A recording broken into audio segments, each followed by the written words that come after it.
MSU football gets a big addition in the transfer portal, quite literally. And also, this whole Tom Izzo to the Phoenix Suns thing, that's just a joke, right? Well, probably. We're going to talk about it anyway. And then just in general, thank you, Michigan State basketball, for everything you guys do. Let's go. You are Locked On Spartans, your daily podcast on the Michigan State Spartans, part of the Locked On Podcast Network, your team every day.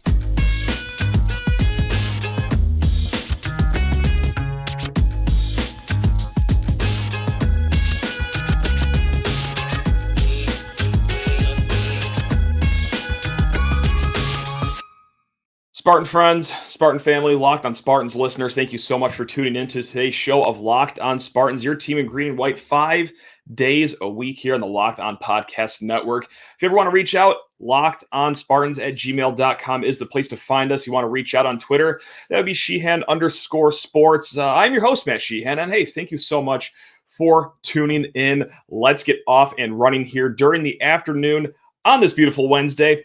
Michigan State gets a big transfer portal commit out of Colorado by way of American Samoa. That's right, it is Jalen Sami, a 6-year player out of Colorado. And crazily enough, 2 years of eligibility left. Shout out to the COVID year that all of these kids got. But yeah, again, played at Colorado, started there, one of the 219 transfers from Deion Sanders' new program down there, and he comes to East Lansing with a lot of experience.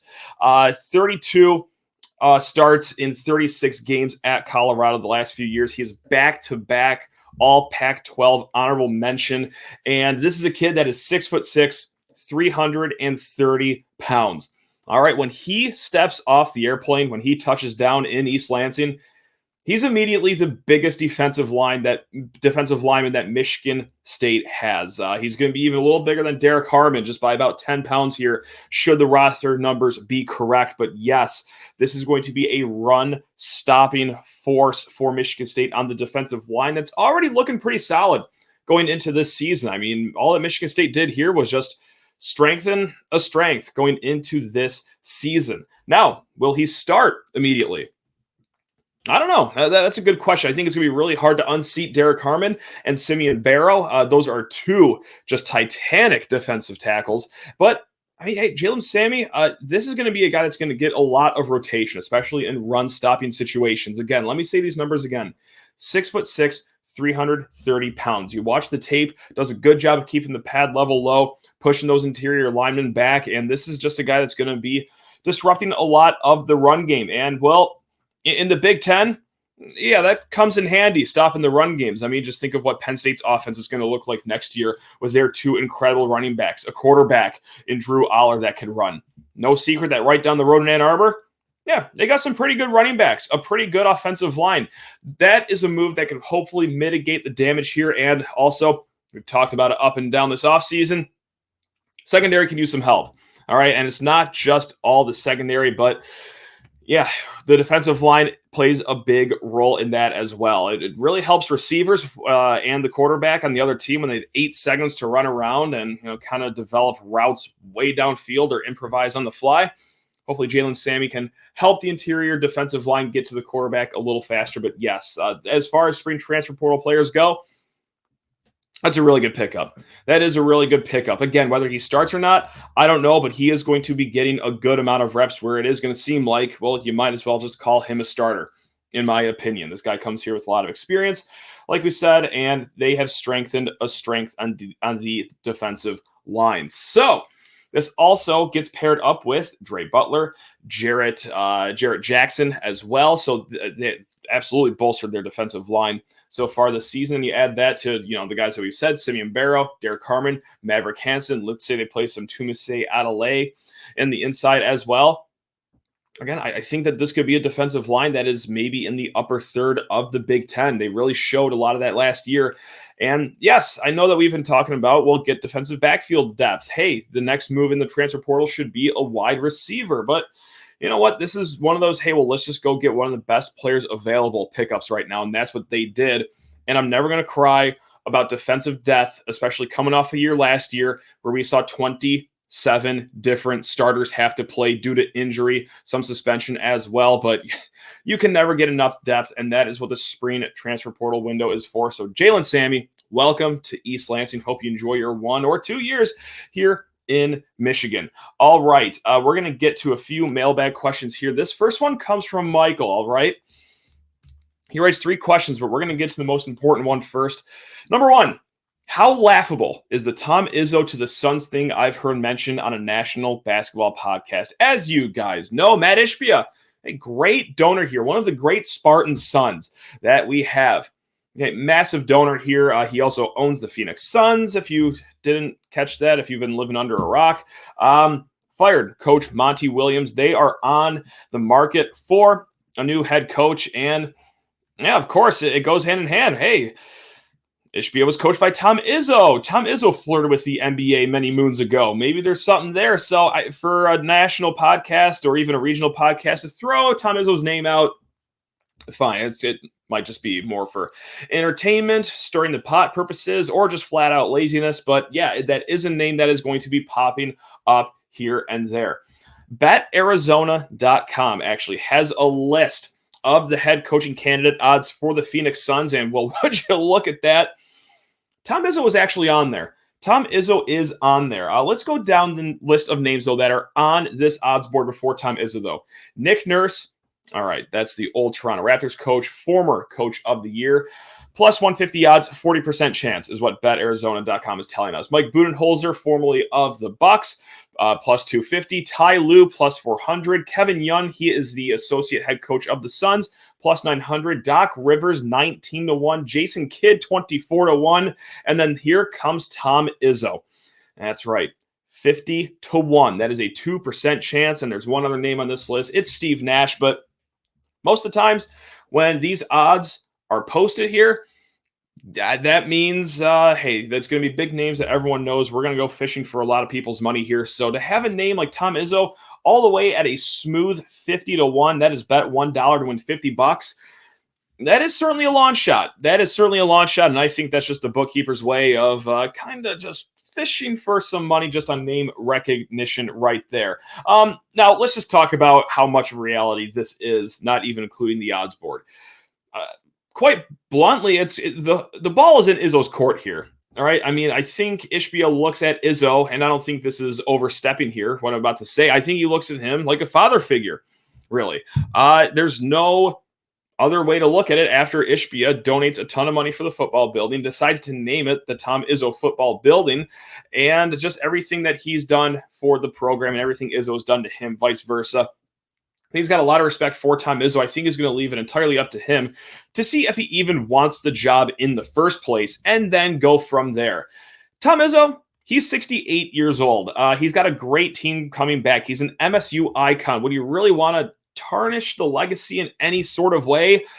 Kind of maybe sort of like what John Beilein did a few years ago when he dove down to coach the Cavaliers before he called his players a bunch of slugs and then kind of really tarnish his legacy a little bit. It didn't destroy it, but a little bit. Took a bump right there.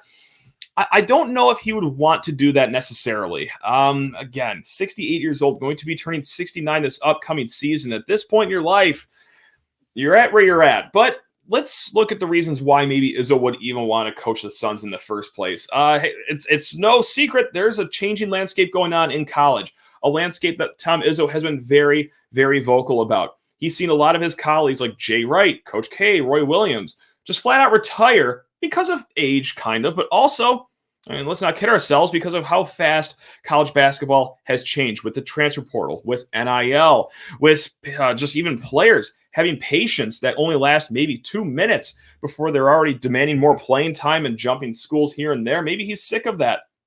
I don't know. Who's to say? Or maybe he has regrets.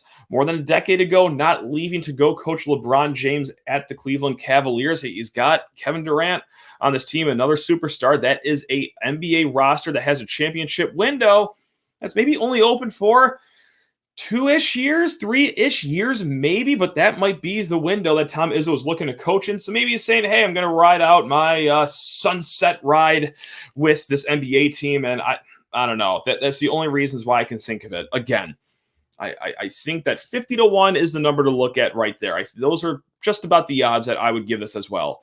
A 2% chance. So that's where we're going to leave that. If we hear anything else, any other rumblings, any other rumors, well, good God, we're going to talk about that, because then it would get a little more serious if it's just more than a few podcasters just throwing names out there, and if the odds get higher than 50-1. Okay, we'll perk our eyes up and say, okay, we're going to talk about that a little longer. We will be back with some more questions, just some more MSU talk here in a hot second, but first, need to talk your ear off about Birddogs. Gang, life-changing week for me. I got the shipment of Birddog shorts, 2 pairs of them on Monday, and I'm done with the old cheap short game. No question about it. Hey, maybe you're like me. Maybe you saw Birddogs before and you're like, that's kind of pricey for some shorts. Slip those on within 5 minutes. I say to my wife, I'm never going back. These are versatile. You can go out on your lunch date, come back to the office, work at your home office or your real office if you got a shorts dress code policy, and then go play some beach volleyball, go for a workout. Do it all in the same pair of shorts. They're stylish, comfortable, versatile. They are lined with that compression short feeling, just the right amount of snugness. You feel comfortable, you look good, and you have a pair of shorts that is high quality on your legs. They are going to last you for quite some time. And hey, gang, best of all, they're going to throw in something free for you as well. Go to birddogs.com/lockedoncollege. And when you enter promo code LOCKEDONCollege, that's all one word, LOCKEDONCollege, they will throw in a free custom Birddogs Yeti style tumbler with every order. Again, that's birddogs.com/lockedoncollege. Now let's jump back into the show here. We're going to keep on going down the list of questions that Michael left us. Top 3 tailgating foods. We'll spend a short amount of time on this. Just a burger for number 1. I like the burger. It's handheld. It's not messy. You're not having like just rib sauce all over your side. It keeps you clean, and it's also very filling for a day ahead. Breakfast burrito number 2, especially if it's a noon kickoff tailgate in the morning. Very easy to hold on to. It tastes great. It also soaks up a lot of the booze you're going to fill yourself with. Maybe. I'm not going to speak for yourself here. And then number 3, the tried and true hot and ready pizza from my favorite place in the world, Little Caesars. God, that's not even an ad. That's just me talking about them for the love of the game. Number 3 question. Biggest surprise guy this year in football, like Cal Haladay coming out of nowhere to start as a freshman. All right, well, kind of a tougher question than what it would have been in the middle of last year. Before guys like Dylan Tatum, Malik Spencer, Jaden Mangum were getting playing time, because those would be good candidates, but I don't think any of those 3 are going to be quote unquote surprises this year, just because we all know their names now after they had to play and many times start the second half of last season. So I'm going to go with a name that's kind of getting some attention around it. Secondary guy, cornerback Caleb Coley, young guy, redshirt freshman. He's been perking some eyebrows up in the air. He has been getting some eyeballs on him in spring practice. And look, quite bluntly, this is a position group where it's not like anyone has their starting position just on a death grip, like you can't take it from them. No, there are starting reps to be had here. And Caleb Coley, I think, is a name that we got to keep our eye on. Another one as well, and the other 2 are 2 receivers, because, well, after Keon Coleman leaves, after Jaden Reed leaves, it's kind of just we'll blow this position up and let's just start from scratch here. I mean, Trey Mosley, he's going to have a spot somewhere in that starting rotation, but Tyrell Henry, all right, I think he did a fantastic job last year, not just at receiver. He didn't really do too much at receiver, but what we saw from him in the return game is what I want to focus on here. We went quite some time without having a solid returner at Michigan State. We really went through the Keyshawn Martin era to the Jaden Reed era. And in between all that was nothing really great in the return game. I don't think the drop-off between Jaden Reed and Tyrell Henry is going to be that drastic.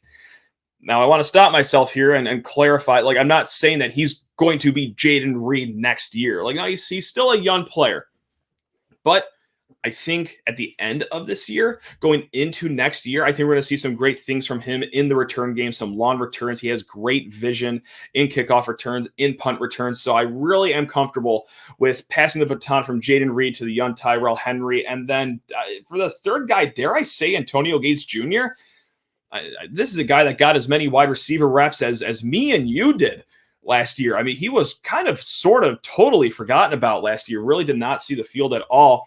But at spring game, looked pretty okay. It seems to be that he has some pretty established rapport with Noah Kim, a guy that could very well be the starting quarterback. I mean, he's got the NFL father pedigree, of course, a former 4-star player. And hey, just to bring it full circle to the topic of conversation, there are going to be some serious reps to be had at the wide receiver position, especially if Michigan State keeps swinging and missing in the spring transfer portal window for another receiver. So it could very well be Antonio Gates Jr. in that third receiver spot or fourth receiver spot. So yeah, that's the 3 names I got for you. Caleb Coley, Tyrell Henry, and Antonio Gates Jr. Matt C. writes in at lockedonspartans@gmail.com, and this wasn't really a question, but it's a topic of conversation that we want to hit on here.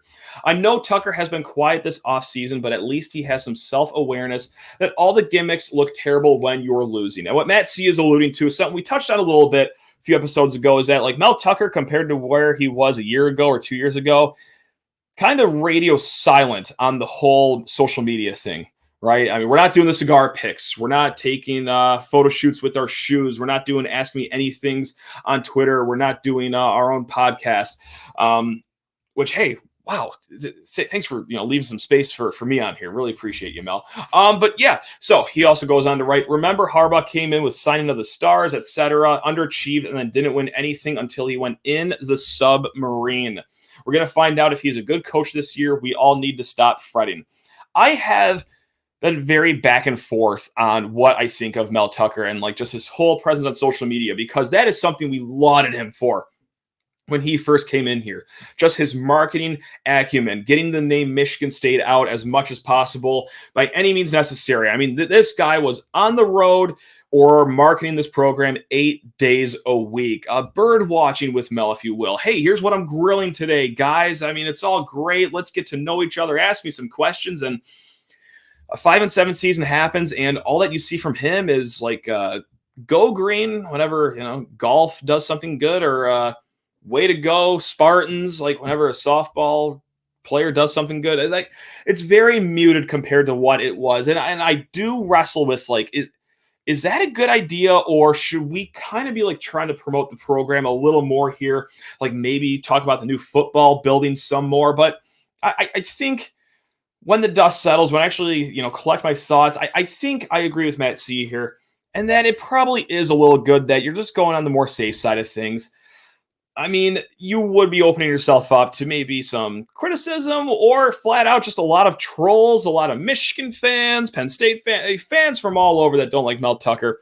If you did like a, hey, ask me anything, or hey, here I am on my back deck smoking a cigar after a 5-7 season and only having a recruiting class that has 3 people in it, like that would be a bad look. So I think, so to speak, Mel is in that submarine, if you will, just battening down the hatches and not putting himself out there, because, well, if you do that, especially with as vulnerable as you are as a program right now ahead of a big season coming up, you could open up yourself to shenanigans that you don't want. So yes, it kind of just bothers me a little bit, but when I actually sit to think about it, maybe it's just for the better to shut your mouth on social media, and maybe that's a lesson I'll learn one day myself, but not anytime soon. Your ego, he writes in that we're going off the board here for Spartans. I actually love this.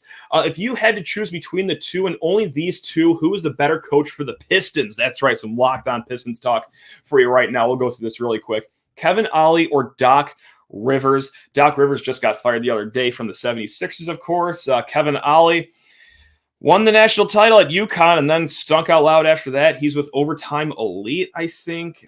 That little semi-pro circuit, or maybe just a straight-up pro circuit. Who's to say? Give me Kevin Ollie, I guess. I'm not thrilled about it whatsoever, but I can't trust Doc Rivers to make me a cheese sandwich with a glass of water correctly. If I got to watch that man take a good roster and squander that opportunity one more time, no, it's not going to be here in Detroit when I watch it. So give me Kevin Ollie, I guess. Good Christ, what a pair of options right there. Hunter writes in, how many melting moment ice cream sandwiches do you think you could eat in the duration of an MSU football game? If it's a September game and we're cooking at like a low 80 degrees, I think I could smash 8 of them. I think I can throw down 8 of them. And what's going to stop me here is the ice cream, not like the sugar, but like the dairy aspect of it. Quick story time with Matt right here. Back freshman year, I thought this was like cool for some reason or something that would impress people. I ate an entire box of Golden Grams. I think it was like a family value size too, in the Holmes cafeteria from start to finish. Went through the whole box, but what really got me at the end was just how much milk I was consuming. We were on like 6 bowls of milk, and that's when it really started to get hard there. I think that's where you'd run into the issues with the melting moments. It's just how much dairy you're throwing into your gullet. But yeah, give me 8 in September. And if it's a cold game, like November game, I'll scale down to 5, something like that. Actually, you know what? We're going to go back to talking like Pistons right now. We're going to go back to talk about all things Detroit basketball. And we are going to tie this in with Michigan State basketball as well. And I'm sorry, I meant we're going to tie this into all things Detroit sports. Because Tuesday night, I really had another moment of gratitude for Michigan State. You know, both our programs, like football has had great moments up and down, whatever, but mostly basketball, just for being a mainstay here. Because on Tuesday night, and I'm speaking to all the Detroit sports fans, the ones that root for the Pistons, Lions, Red Wings, and Tigers, and also the Spartans. You know what? Because I get it. We do have a lot of Chicago listeners. There's a great Chicago base amongst MSU alumni. I mean, you guys could probably commiserate with us too on this. Sorry, Bears aren't really anything special. The Blackhawks, they're fine, whatever. Your baseball teams are, well, whatever. The Bulls, sure, playing games are fun, I guess, but Tuesday night, lottery results come out. You already know it by now. The Pistons, despite having the worst record in the NBA last year, despite having the top odds to get the number 1 pick and a generational player in Victor Wembanyama, oh no, we're actually going to slide down to 5th, and it is just another pit of despair for us Detroit sports fans because, hey, here's this great opportunity to not be the laughingstock of the league, and there it goes. So there goes another great stretch for the Pistons there. No division title since 2008. All right, no playoff series wins since 2008. Only 1 season above 500 since 2008 as well. It doesn't get any better amongst the 3 other sports. The Detroit Tigers, 9 years since they won the AL Central. They have been below 500 in 7 of the last 8 years. This is a rebuild that is now spanning like multiple presidencies now. That goes with the Pistons as well. Red Wings, no division title since the 2010-2011 season. 7 years since they've made it to the playoff. 10 years since they've even won a playoff series. And the Detroit Lions, it goes without saying, I am a old, wrinkled, 31-year-old man. I have not seen them win the division in my life. I have not seen them win a playoff game in my life. And I get there's a lot of optimism this season. Like, yeah, surely that's just going to go great and nothing bad is going to happen this year. When have the Lions ever let us down? But it's been a decade of misery here in Detroit. And I just don't know how we do it. Oh, wait, I do know. It's for our college teams. All right, Michigan State football in the span of all these playoff win droughts. Because, look, since 2010, there's only been 2 playoff wins in the city of Detroit. The Red Wings and Tigers both won in 2013. And since then, you got your Rose Bowl, your Cotton Bowls, your Big Ten titles, all that good stuff. But the continuity of Michigan State basketball is what is keeping us sane. All right, since 2010, 5 Big Ten regular season titles, 4 Big Ten tournament titles, 3 Final Fours, 11 draft picks. So not only are we just, winning with fun teams, we're being treated to some special players as well. And this is really sticking out to in an era of Detroit sports where I don't even really know who the face of the city is. There are not a lot of great options. Like, I guess the one-legged Miguel Cabrera could be one. Oh, that's a lot of fun to watch in 2023. Jared Goff, and Hutchinson are fine. They're good. No one really sticks out for the Wings for me. And the Pistons, please, come on, guys. Let's have an adult conversation here. Also, 3 Big Ten players of the year since 2010 for MSU basketball. 6 all Big Ten first-team members. And let's just talk continuity here. Since 2010, the city of Detroit sports, the core 4, 16 coaching changes going on 17 with the Detroit Pistons since 2010. There have been 16 coaches since 2010 amongst the 4 teams. MSU basketball, just one guy. Just one guy, and that man's name is Tom Izzo. So thank you, Michigan State basketball. I know all you guys are listening, everyone in the offices, all the coaches, the assistants, the trainers, especially the players. I know they never miss an episode of Locked On Spartans, but no, truly thank you guys for what you've done since 2010 of just being a mainstay of a solid program where, like, even your worst seasons are still getting to the NCAA tournament. All right, we are blessed as Michigan State fans to have something to rely on. Because I'll tell you what, it's not Detroit sports. And that makes me sad because, like, growing up, like the good, dweeby kid that will eventually have a podcast does, sports really molded my adolescence, my childhood as well. And we are going again since 2010, just 2 playoff series wins total against the 4 teams. I don't know how kids like that are sports crazed in high school are doing it right now if it wasn't for Michigan State, for example, because that is a lot of losing. That is nothing to be excited about. And that really makes me sad that they don't experience like playoff baseball chases. They don't experience great playoff hockey. They don't experience like the 0-4 going to work Pistons runs. Like they got nothing to look forward to amongst the pro sports teams. So again, I'll say it one more time. I've said it 15 times already. Thank you very much, Michigan State basketball, for just being a rock for us when the professionals, good God, can't get anything remotely close to relevancy done. I hate it here in Detroit, but I love it here in East Lansing. So there we go. Gang, I can't tell if that was a sunny way to end this episode or not.